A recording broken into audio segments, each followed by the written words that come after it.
Hello, everyone. This is Sam Yakel from FilmFestivalCircuit.com and the director of the Oregon Screams Horror Film Festival.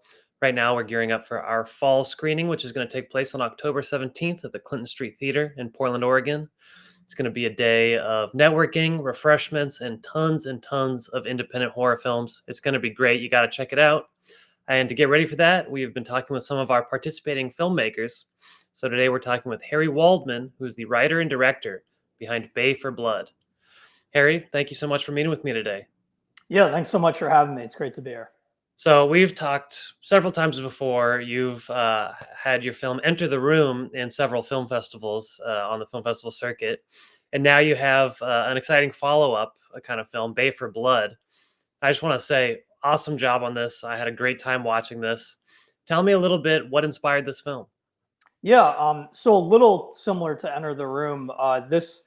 It kind of started with, it was based a little on pieces of me, on a few people I knew growing up, which, yeah, it was kind of similar with my previous film, Enter the Room. Actually, interestingly enough, first off, obviously, I don't condone anything James does. He's a little bit of a nut.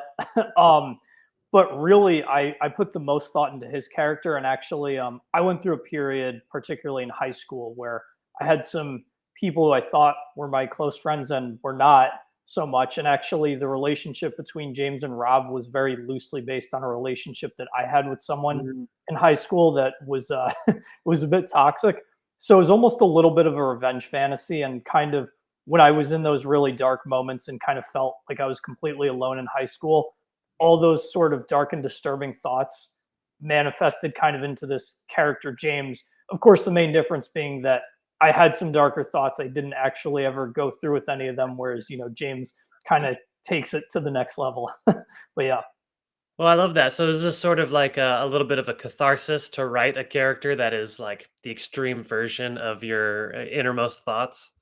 Absolutely. On the one hand, I would say, especially initially, it was very cathartic. It just felt like I was in the same with Enter the Room, but the difference being in Enter the Room that um, it was the character who was a bit crazy was based on someone I lived with, whereas Right. this was based on myself. So it was cathartic, but in a different way, and actually was interesting just about watching the film, and as I would say, is a relief and probably not a surprise, but was that I worried that watching the film, would I actually find myself rooting for James?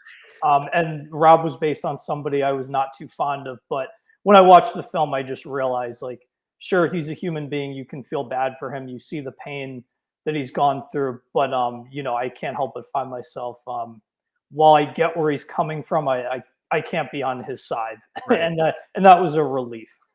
Well, I think what's cool about this film is that it does progress in a way where you get multiple sides. There are moments where you think that James is sympathetic. There are moments where you think Rob is sympathetic, and it kind of, I don't know, you create an emotional web with these characters that is not just one way; it's multifaceted.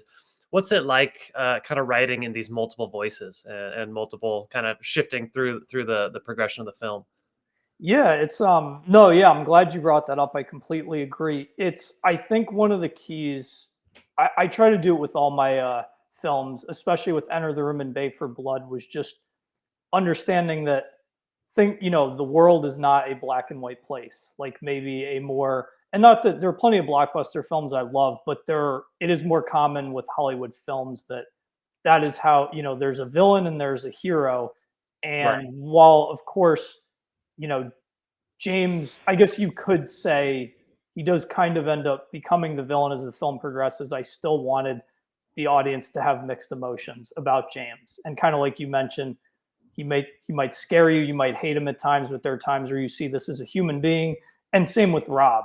And I tried to make, they have a complex relationship, and by the end of the film, Jessica's so conflicted and she's not even sure am I doing the right thing intervening? Am Right. I doing the right thing trying to help Rob? So I think it's something I just, even though my films are very extreme, I try to ground my characters in a realism and just understand that there's many areas of life and with many people, it's a lot of times you're hovering more in the gray area, even if someone is more in the right and someone is more in the wrong. Totally.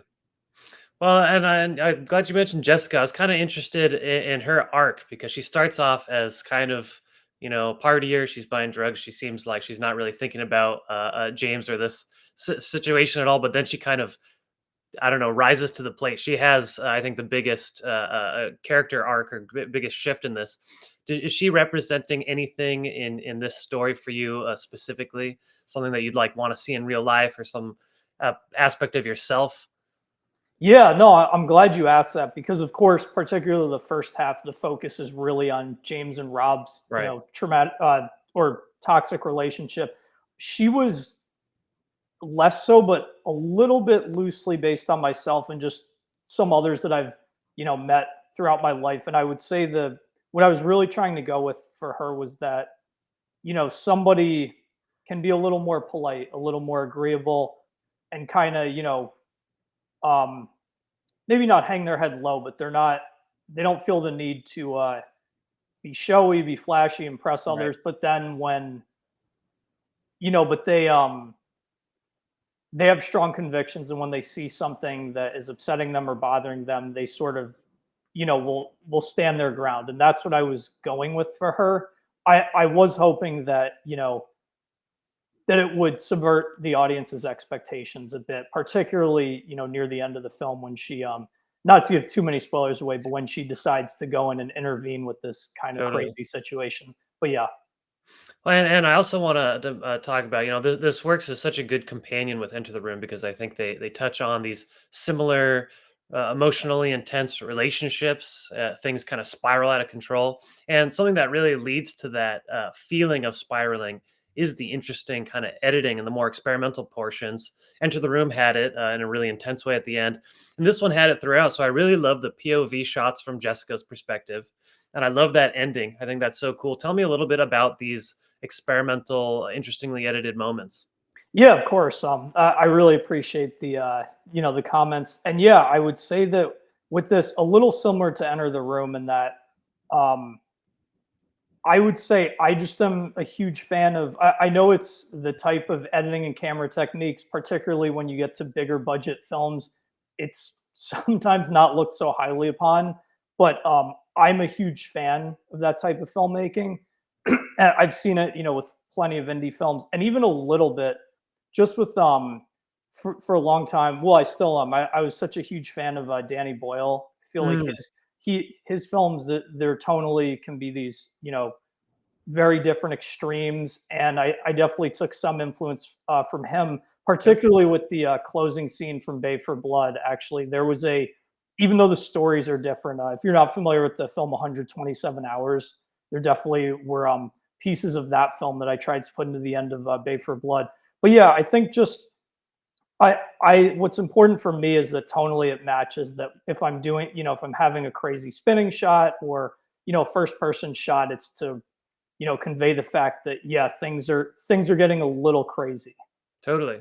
Well, it's cool though, because I feel like between seeing these two films, I'm starting to see that you have a specific style. You have kind of a unique voice here. It doesn't feel like just another suspense thriller. There's something very distinct here with the aesthetics, with the emotional intention, with the writing, that I think is cool to see. And I'm curious now, from the filming side, what was the process like? I remember the Enter the Room, I think, was fairly smooth and it's simple. There's just, a couple setups in your house, but this one's a little bit more complicated. There's more characters, there's more scenes. What was the shooting process like? Yeah, so there were kind of two different parts. I would say the number one issue that we kind of ran into, it happened a little with Enter the Room, especially as that was my first film, was just me understanding the importance of logistics with the shot list and realizing I could have been more efficient. And I felt like I was a little bit more to an extent with setups for this film. But one issue we ran into was, well, Enter the Room was actually shot in my apartment, not a huge apartment, but it's relatively open, especially the main area where we were shooting the majority of the film. With this film, if you notice the scenes in the bedroom with James and Rob, um, very small. The actual apartment was bigger, but that was my production manager was nice enough to let us shoot at his apartment. Hmm. So that was his bedroom, and there was so little space that in order to set up lights, I was really fortunate. My gaffer was fantastic. He basically had to hang all the lights up on the ceiling. Oh, wow. So yeah, so it definitely it took longer because I didn't account for that, that how much longer the setup was going to take, particularly in the bedroom. So, excuse me, that was sort of the first obstacle we ran into. Aside from that, with the actors and everything, that they were very prepared. That all went pretty smoothly inside. Outside, things got a little tricky. So, For sure. mentioning Enter the Room, where it was all pretty straightforward, just shooting inside, not having to worry about all the external factors of shooting outside, whether it's bad weather, it's too sunny, there's can be a million audio issues. So yeah, with Bay for Blood, doing the outside stuff, it one of our shoot days, we ended up getting everything. We ran a little behind schedule, but I would say the toughest part of it was dealing with all the extras. The scene at the end where all the neighbors kind of are Oh, running totally. out. Yeah, we had I was fortunate that my cinematographer Lance, he found that spot because we were initially going to kind of just shoot it on a sidewalk on the street, and that might have been a disaster. So he found a more secluded place. But even with that being said, we really had to. I'd have my production manager and a production assistant kind of help coordinate everybody to move in sync, and it's a relief it worked out because I remembered when we were beginning, to prepare to do everything, just thinking, oh my God, this could be a total disaster. So I would say the day with the extras was easily the hardest day of the shoot. And yeah, just shooting outside, there definitely are a lot of stresses that I did not have to Totally. deal with during the shooting of Enter the Room. Well, it's cool though to see from Enter the Room attempting a more ambitious production. Increasing the cast list, increasing the difficult setups. But it's cool. I mean, you buffet it. You hang up the lights from the top, or you take the time to find a better, more secluded location, and it really pays off because it feels like in this film you go the extra distance. There's the details, there's the external shots, and it all kind of works to make a package that feels very professional and complete. Um, well, tell me. I know you must have another film you're working on because you stay busy. So tell me what's next. Of course, I have a few going on. Okay. Yeah, so the first one is my feature film. I may have mentioned this in the past, The Corridor Crossing. Okay. Yeah. Where yeah, that one, it's been in post for a while. It's been an incredible experience. It's actually been my favorite project I've worked on, but as it's my first feature film, it has been in post production for a long time. I'm getting pretty happy with how the cut is. I'm pretty close to bringing on a composer. That ended up getting pushed a little further back. I'd been wanting to do that earlier than I had, but I do have a temp score on, which I'm feeling good about. And color correction still needs a bit of work, and then even after that, it'll need a bit of cleaning up. But I'm feeling really good about how it's coming together. So I'm super excited to Excellent. eventually get that finished and finally start getting that out to festivals. Um, Other projects, I have another feature film idea in Cautious, which that's another story very personal to me. It's going to basically be based on my childhood and a few of my friends growing up, and just basically my relationship with them and kind of their parents. That one, I do have the film outlined. I still need to write the script. I am hoping to get that one into production by next fall. Okay. And Excellent. yeah, and then the last project I have is I've actually started to dabble in animation. I've been a Oh, huge fan of animated films. I did draw a lot as a kid, but I was not. I just wasn't. I wasn't super passionate about drawing. One thing that helps is that my dad actually is a professional artist and art oh, teacher, nice. so he had made one animated film back in college, and he had brought it up to me a number of times, and I thought, why don't we work together on a project? So I have a short film, this idea Slivered, which is going to be this breezier, probably just a couple minutes long, but basically just a kind of horror comedy metaphor for somebody not being able to find the right fit. And yeah, that one we're storyboarding now, and we he's drawing his drawings are incredible, but we're banging our head against the wall a little as we have very minimal animation experience. But Hmm. it'll get there eventually, and I'm feeling pretty good about how it's looking so far.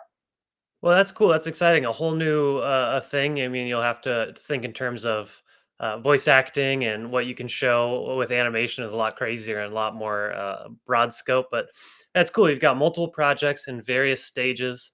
Seems like you're keeping the momentum up, which is awesome. Um, and what do you think? So, is this first feature probably the first thing that you'll be getting out? You think? I think so, Okay, especially because if I had more experience with animation, just because um, that shouldn't once we get it into production, I don't feel that the process will be super long, but like I'd right, mentioned, we're we're still storyboarding for a decent while, and then we're gonna have to likely find an animator to actually get everything totally. moving. So my guess is that the feature film, The Corridor Crossing, would be finished first. Okay, well, that's very exciting. Well, is there anything else you'd like to add about Bay for Blood? I think we covered everything. Yeah, just kind of like I mentioned, I like to make kind of wild, crazy, unique psychological thrillers, but I also, I always try to make sure that my characters are grounded in a realism and are grounded off either pieces of myself or people I've met throughout my life. Totally. Well, I love that, and I really enjoyed this film. I can't wait to play it on October 17th, and we're actually going to screen Enter the Room beforehand, so it will work in this nice little double feature. People will be able to kind of glean your unique style precedents that you set through this, which is very exciting. And do you know if you'll be able to make this festival? I know you're based out in the Midwest, right, in Chicago. I am. I do plan to make it out, and it's nice that Okay. since I was there already last Totally. summer, it should be relatively straightforward. And yeah, I've never had a back-to-back screening of two. I've screened Enter the Room and Bay for Blood, of course, before, but having the films back-to-back sounds super exciting. It's gonna be awesome. Well, I can't wait, man. Can't wait to see you there, and I'm looking forward to that feature. Absolutely, I'm looking forward to seeing you there too, and I will keep you posted on how everything goes with the feature film. Excellent. All right.